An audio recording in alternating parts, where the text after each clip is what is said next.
The Stormlight Archive, Book 1, The Way of Kings, Part 1, Above Silence, Kaladin and Shallan. You've killed me! Bastards, you've killed me! While the sun is still hot, I die! Collected on the 5th day of the week Chash of the month Batab of the year 1171, 10 seconds before death. Subject was a dark-eyed soldier, 31 years of age. Sample is considered questionable. 5 years later. I'm going to die, aren't I? Sen asked. The weathered veteran beside Sen turned and inspected him. The veteran wore a full beard, cut short. At the sides, the black hairs were starting to give way to gray. I'm going to die, Sen thought, clutching his spear, the shaft slick with sweat. I'm going to die. Oh, Stormfather, I'm going to die. How old are you, son? The veteran asked. Sen didn't remember the man's name. It was hard to recall anything while watching that other army form lines across the rocky battlefield. That lining up seemed so civil, neat, organized. Short spears in the front ranks, long spears and javelins next, archers at the sides. The dark-eyed spearman wore equipment like Sen's, leather jerkin and knee-length skirt with a simple steel cap and a matching breastplate. Many of the light eyes had full suits of armor. They sat astride horses, their honor guards clustering around them with breastplates that gleamed burgundy and deep forest green. Were there shard-bearers among them? Bright Lord Amaram wasn't a shard-bearer. Were any of his men? What if Sen had to fight one? Ordinary men didn't kill shard-bearers. It had happened so infrequently that each occurrence was now legendary. It's really happening, he thought with mounting terror. This wasn't a drill in the camp. This wasn't training out in the field swinging sticks. This was real. Facing that fact, his heart pounding like a frightened animal in his chest, his legs unsteady, Sen suddenly realized that he was a coward. He shouldn't have left the herds. He should never have— Son, the veteran said, voice firm. How old are you? 15, sir. And what's your name? Sen, sir. The mountainous bearded man nodded. I'm Dalit. Dalit, Sen repeated, still staring out at the other army. There were so many of them. Thousands. I'm going to die, aren't I? No.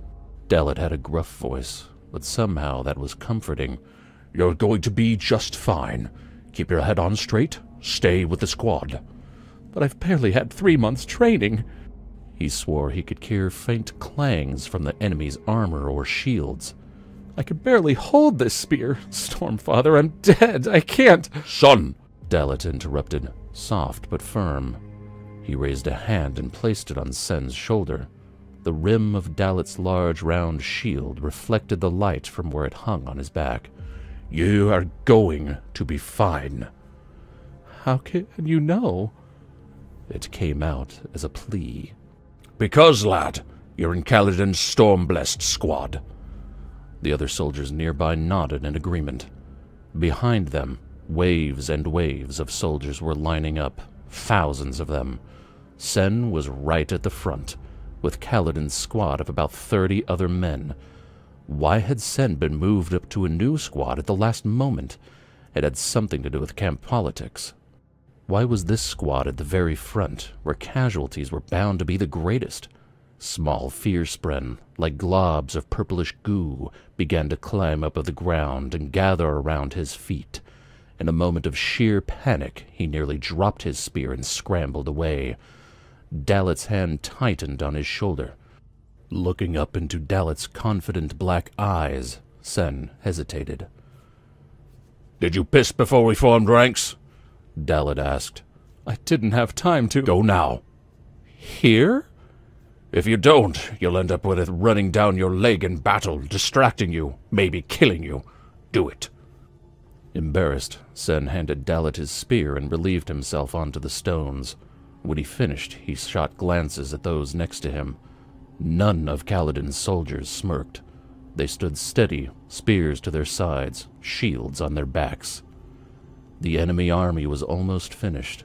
The shield between the two forces was a bare, flat, slick rock, remarkably even and smooth, broken only by occasional rock buds. It would have made a good pasture.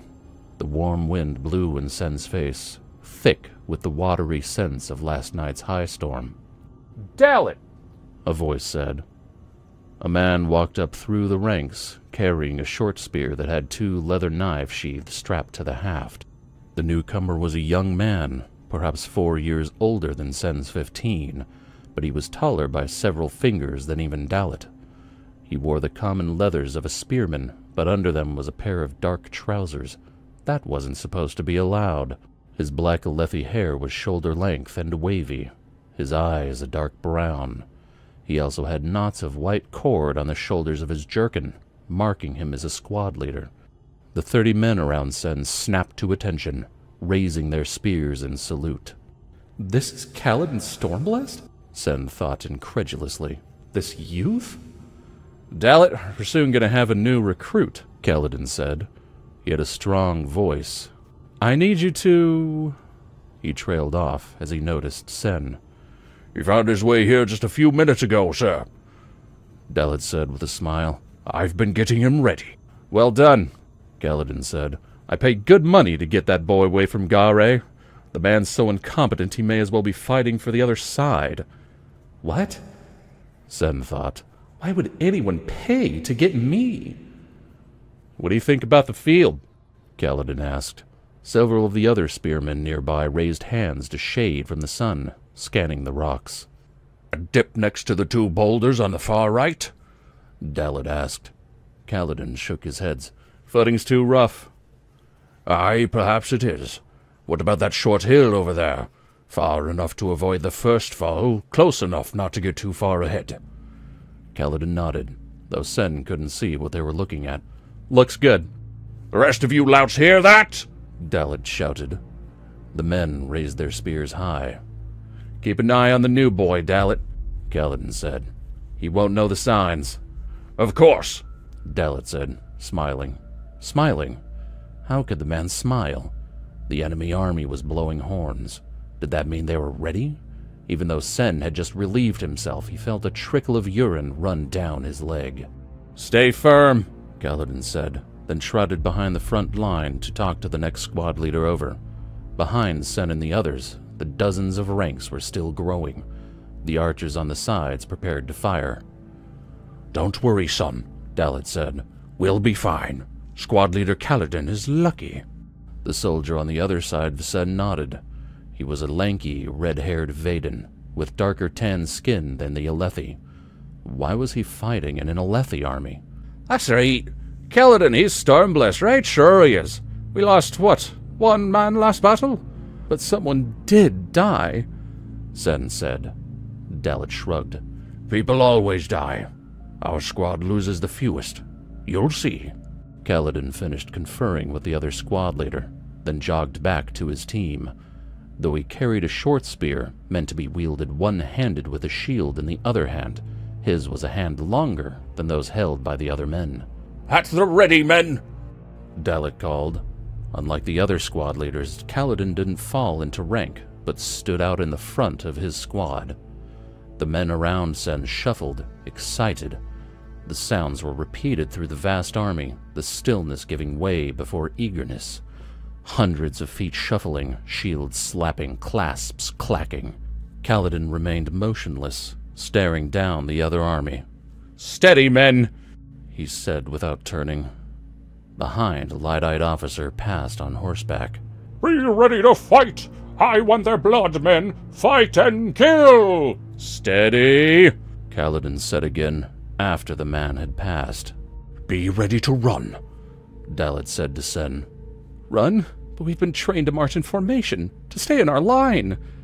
"Sure," Dalit said. "But most of the men don't have much more training than you. Those that can fight well end up getting sent to the Shattered Plains to battle the Parshendi. Kaladin's trying to get us into shape to go there, to fight for the king." Dalit nodded down the line. Most of these here will break in charge. The Light Eyes aren't good enough commanders to keep them in formation, so stay with us and run. Should I have my shield out? Around Kaladin's team, the other ranks were unhooking their shields, but Kaladin's squad left their shields on their backs. Before Dalit could answer, a horn blew from behind. Go! Dalit said.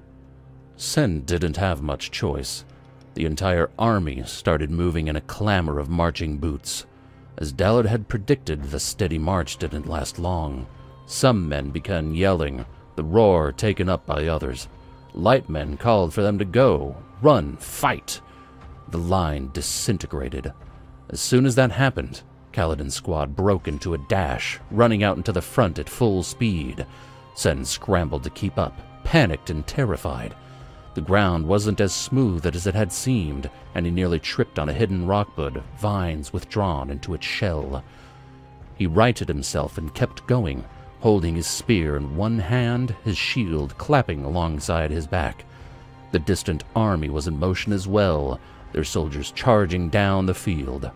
There was no semblance of a battle formation or a careful line. This wasn't anything like the training had claimed it would be. Sen didn't even know who the army was. A landlord was encroaching on Bright Lord Amaram's territory, the land owned, ultimately, by High Prince Sadeas. It was a border skirmish, and Sen thought it was just another Lethi princedom. Why were they fighting each other? Perhaps the king would have to put a stop to it, but he was on the Shattered Plains, seeking vengeance for the murder of King Gavilar 5 years before. The enemy had a lot of archers.